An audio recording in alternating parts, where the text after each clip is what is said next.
Hi, my name is Ndidi Obioha. 10 years ago, I was in the banking industry, but today I run a very successful event management company known as Enthis Event Consulting Company. People often ask me how I make it seem so easy, effortless, and flawlessly put together. I'm talking about the events that I do. But the truth is, it is not. It comes with a lot of pressure, tension, madness. It is about the success of the event. But I've got the best team on ground and I was built for this. It's a very demanding career for a wife and a mother of 3. But in all of this, I love what I do. Welcome to my world, our world. We are the Event Pros.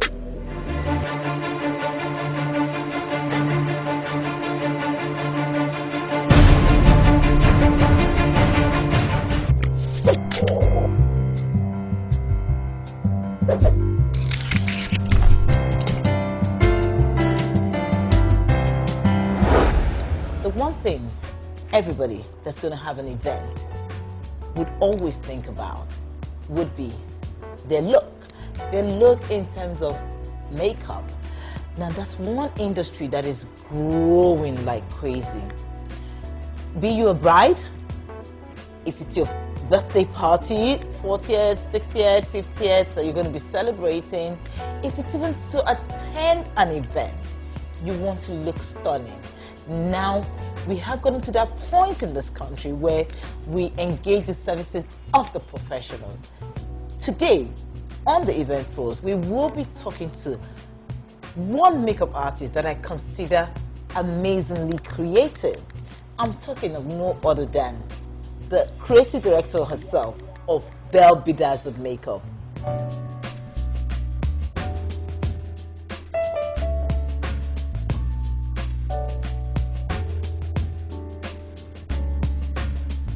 Miss Kelechi Imujekwe. Kelechi, you're so welcome to the Thank situation. you very much. How have you been and how has the industry been very treating you? well. It's Fantastic. been Great. You know, like I said in my intro, everybody, a lot of people now have come to embrace the services of a professional makeup artist. So, I mean, because of this, the industry is growing so well. It's amazing. What has it been like for you and what got you into this in the first place? Okay, first of all, as a child, I would always make sketches of things. And when I make these sketches, I always find a way to make sure that I define the eyes, add colors to the eyes or the lips or whatever. I mean, it's a sketch of a dress maybe, Yeah. but the face, I always try to put details to the face. So you always pay particular I've attention. Always. And then when I was still in school, I would always have people come up to me and say, oh, I love your makeup. Can you do this for me? And I started doing this makeup, but I thought it would be nice to go to makeup school to understand what it is to be a professional makeup artist. Okay, the You know, theoretical that was aspect how- of yes. it. Well, And every other- practical. yes, Yeah. because I mean, you can't just start doing makeup like that without understanding why and what you're supposed to be doing. Okay. So, I mean, did you have to torture your siblings? Because I know I have spoken to a few makeup artists and say, oh, I would use my sister as a guinea pig, my niece. Did they have to go through all that when you started? More my this? friends, because my Okay. sisters, they hardly had time to even sit down and do all of those things. Okay. I mean, I have older sisters. who Okay, didn't okay. So you really couldn't be around bully to do them. that. No, I could not bully Bully them. them. It was just one I could bully, and I tried sometimes. Okay, but okay. she helped out as well. Okay, so I mean, first I would ask you, what did you study in school? I studied economics. Where's that degree? Where is that degree Well, it's right somewhere. now? It's somewhere. I mean, it's helpful. It is, even in my okay, business okay, right now, okay, so, fantastic. yeah, so it's still- So you put that aside and decided, you know what, makeup is it. This is what I want to do. Because you were passion driven, I want to Yes. believe. Fantastic. Yes, I was. So how old is Belle Bedazzled? Belle Bedazzled is 7 years old now. Oh, fantastic. Yeah, Fantastic. Belle Bedazzled is 7 years old. So what's the journey been like, especially with the wedding industry? You know, they have, I know that, I mean, you've got a lot of brides would have their traditional wedding done, their white wedding done, their registry done. Is there a different kind of look to all of these different types of Yes, definitely. events? Definitely, because you wear different things. Okay. For the white wedding, you want to look immaculate. Okay. Even if you have makeup on, you still want to have Keep the it subtle. Yes. Okay. Okay. For the traditional marriage, you have your gele, your attire, you have all And of that's the because things you're playing going with on. colors, right? Yes. Okay. And then you have to make it a little more intense because when you do subtle makeup for that, the attires and everything just kind of You swallows swallow it up. Okay. Yes. Okay. And then you just look a bit pale because Okay. you have a lot going on already, and it has to match up somehow. Okay. But what you have to consider when, okay, first and foremost, let me take it from this angle.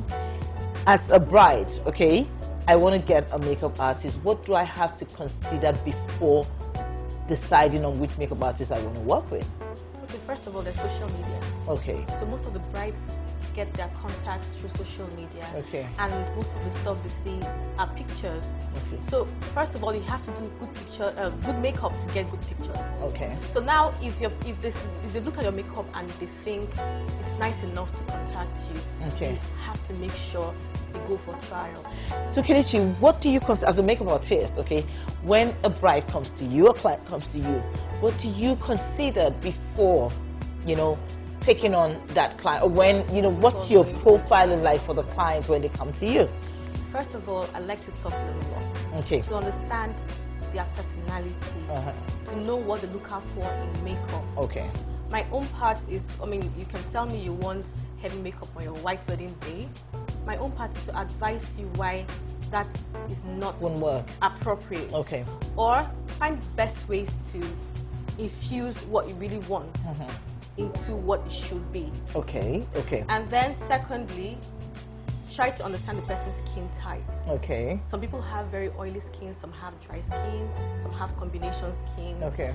And you want to make sure that you use the right products for the I was different just skin gonna types. say that. Okay. Because okay. what you use for A, who has oily skin, isn't what you're going to use for B, who has dry skin. Okay.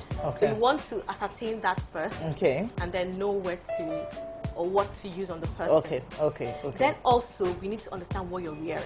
Okay. Say for the traditional marriage or even the white wedding. Some people don't like to wear white. Also, you have to consider the colors the bride will be wearing on that day. Okay. To understand the color schemes to work with. Okay. Say the person has hooded eyes. You don't want to use too many colors on the person. What do hooded eyes look like?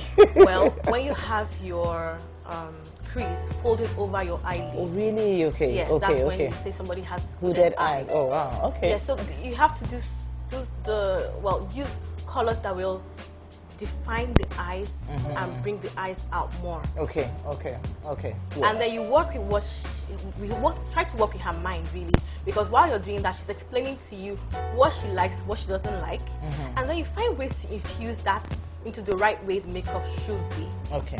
Because that's a different thing when a bride tells you, oh, I want very heavy makeup for my white wedding, and you know that won't work. It won't just flow with the entire look. Yeah. You have to look immaculate. You have to look radiant. So then I was going to ask you, what where you have what we tag as bridezillas, where they insist on what they want, and because for you, it's if it's done wrongly or rightly, the credit goes to the makeup artist. Yes. So how do you deal with brides or not just brides, the clients like that? Because I have been in situations like as an event person, and I would introduce a makeup artist to a client.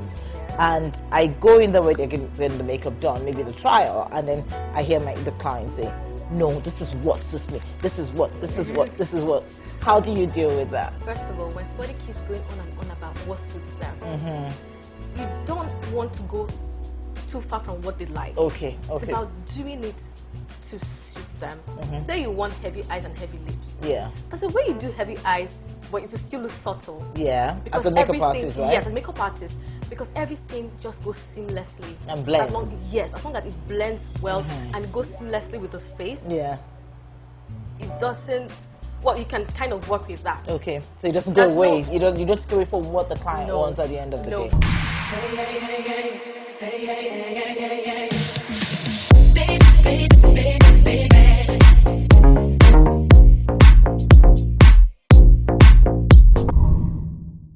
Let's say you meet a bride who insists that she wants to have very heavy, loud makeup on her white wedding day.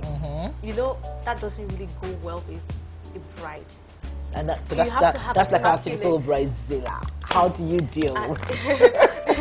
So, as a makeup artist, as a professional, you know that it doesn't. Not like you can't have colors or whatever, on your white wedding day, but you know this is not really right. It doesn't just go with the whole flow of having an immaculate look on your wedding day. Okay.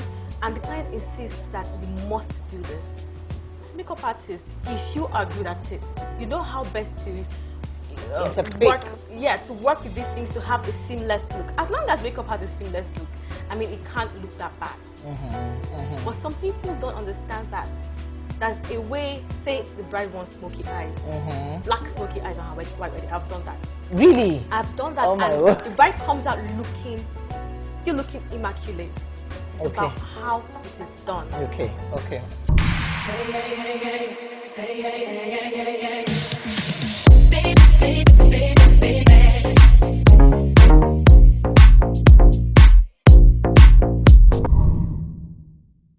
I have seen brides, look like brides. I mean, they don't look like the brides that I'd been consulting with on their wedding day. And I'm like, are you kidding me? I mean, there's just so much contouring and chiseling, and it's a very almost, it's so close to giving person a different facial structure. Some people don't understand the concept behind contouring and highlighting. Okay. They kind of do the same thing for these different people. You don't understand that you have to work with the person's facial structure. Yeah. And you have to have what you're trying to create, really, just like I said, square or heart-shaped face into oval. So isn't it just about trying to enhance the facial profile or structure of the person? Enhancing a square-shaped face, really. Okay, yeah. So you're saying that you can, oh my goodness, okay. But then the bride doesn't look like herself on that day. Everybody knows how to have a square-shaped face, and she comes out that day looking like a bride with a round face, and they're like, where's the bride? It has to be subtle. Yeah. It has to be subtle transformation. It doesn't have Okay. Bang in your face. You understand? You know what I realized? Sometimes I say to myself, it looks like quite a number of makeup artists probably passed through the same makeup school. Because there was a particular style of eyebrow definition that was like a trend. And I would notice everybody kind of wear that. And I'm like, isn't it about the facial structure or profile? Like I said. Yeah, exactly. And what you're trying to create. That's what it should be, yeah. You can't, if you do flat eyebrows, the person tends to look flat. Okay, yeah. You know what I'm trying to say? Yeah. So there has to be an arc somewhere. There has to be the beginning and the end of the eyebrows. And if you don't get those things right, nothing just works. You actually notice the difference when it is done right and when it is done wrongly. Yeah. There's some sort of mathematics to it. I imagine so. Trust me, I so imagine so. But it's interesting because I see every day the industry, your industry is growing like crazy, and I'm glad that people even want to attend, just guest at events. We want to come have their makeup. In fact, I remember one of my colleagues, a fellow event consultant, said to me that it baffles her when she at an event, a wedding she's doing, and the guests look more made up than the bride. And I'm like, okay, well, everybody wants to look good. That happens. Yeah. Like I said, the bride should still stand out. It will be subtle. Yeah. It may be that will make you stand out from the guests, because the guests are trying to look. Because It has to work with what you're wearing. As a bride, you're wearing something really graceful. You have to have a graceful look. I agree. Guests are probably not wearing what you're Yeah, wearing. exactly. All sorts of colors, black, red, green. Yeah. But you don't have to be like that. That's what makes you stand out as the bride. So you're subtle but graceful, elegant, so and like your word, let me borrow your word, immaculate looking, right? Yes. Fantastic. Exactly. But that's good. So, I mean, what's next for you? Because, I mean, the industry is good. Are there new trends? And then for a lot of people that want to get up and become makeup artists, okay, what would you say to them?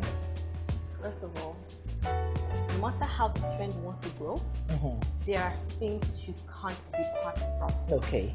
Every makeup artist, one of the first things they will tell you is blend.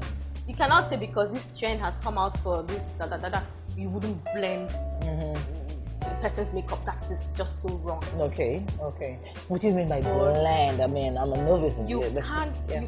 The way the colors graduate into each other has to be seamless. You don't have to see where this color stops and where it this starts color starts. Yes. I'll be honest with you, there was a TV show I was watching, and and it was a Nigerian series, and I almost passed out just seeing the makeup that was done on the cast. I mean, I could see where color A started and ended, and where color B started, and I'm like, no, there was no. That's your word, the blend, exactly. Yes. But I also noticed that there is definitely a different kind of makeup you can wear runway for your photo shoot.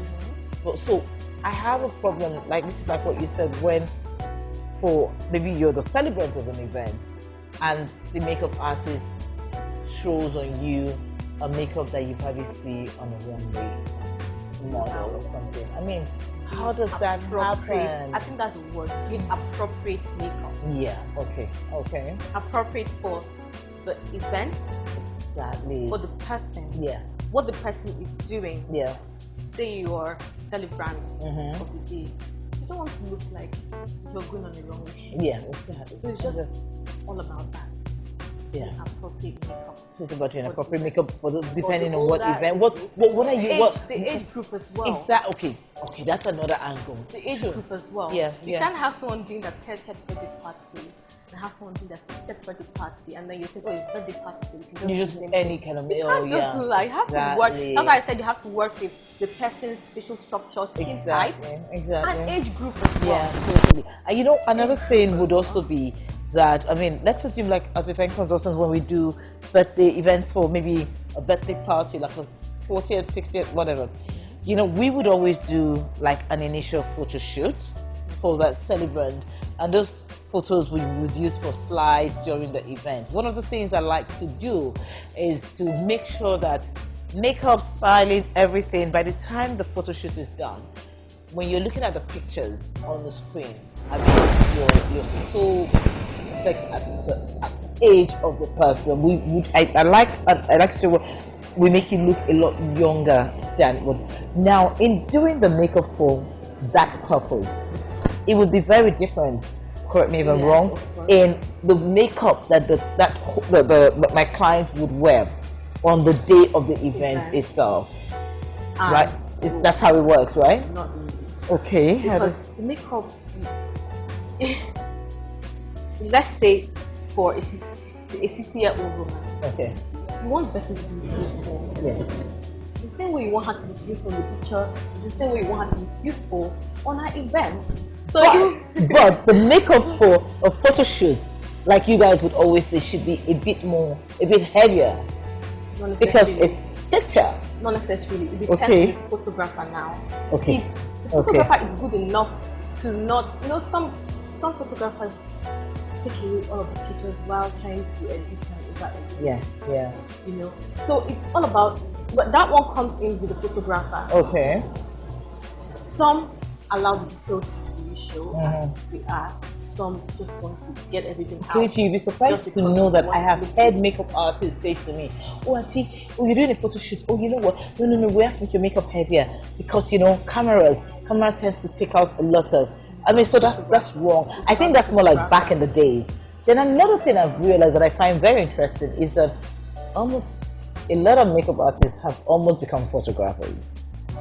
That's the honest truth. They take such good pictures, and I'm like, okay, are they looking? Is that the next thing for them? I'm guilty of that. Okay, I am guilty of that because I'm laughing. Yeah. Because you have to have pictures of your work to showcase your work. So you have to go get trained and all that. Yes, I had to go through some sort of training. Okay, good. To be able to understand their own field, because that's not really what I'm about. But I need to still understand a bit of that to be able to achieve what I'm trying to achieve. Okay. And it's amazing what makeup artists do these days in terms of photography. It's interesting, honestly. Yeah, I mean, I've done a few photos of makeup, and then I see my pictures, and I'm like, okay, my photographer didn't take this, my makeup artist did. Oh my goodness, this, So it's good, and I find it very interesting. Yes, it is. So so as event planners, we bring guests to you. How do you find? What's your experience like working with event planners? Because I mean, sometimes we have to recommend, to our clients, as in like, okay, try out. What role do you think the event planners play in your industry? A huge one. Okay. A huge one, because as an event planner, you plan events, so you Yeah. always meet with these clients who would also need makeup. Yeah.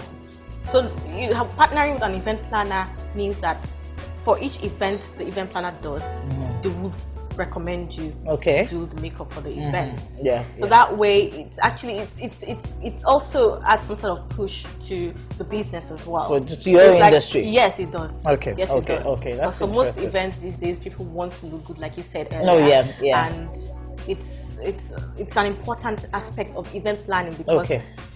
the celebrants or the people attending the events Totally, need to look good as totally, well. yeah, So, totally. So it's yes, not just about the event looking not, good. you know, The host needs to look as good, if not, it's yeah, an it's entire- an entire thing. I totally thing for agree the with you. events, Totally. yeah. But I mean, how would you define the growth in your industry 10 years ago to where we are today?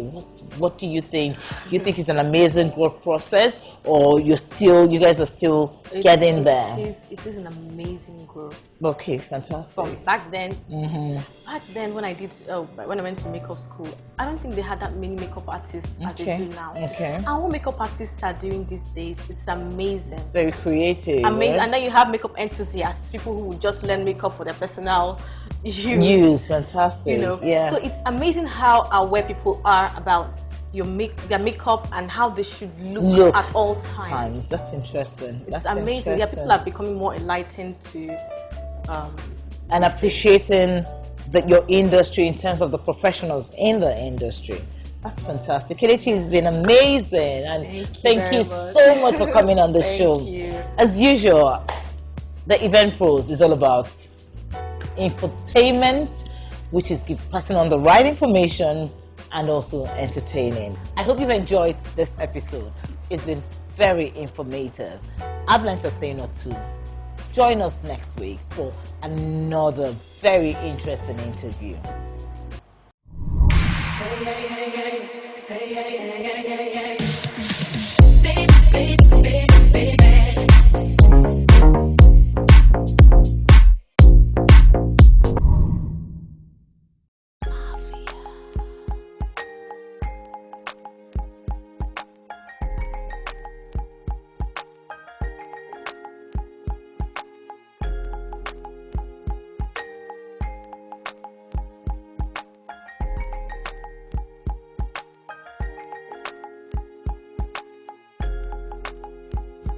Slick City Empire.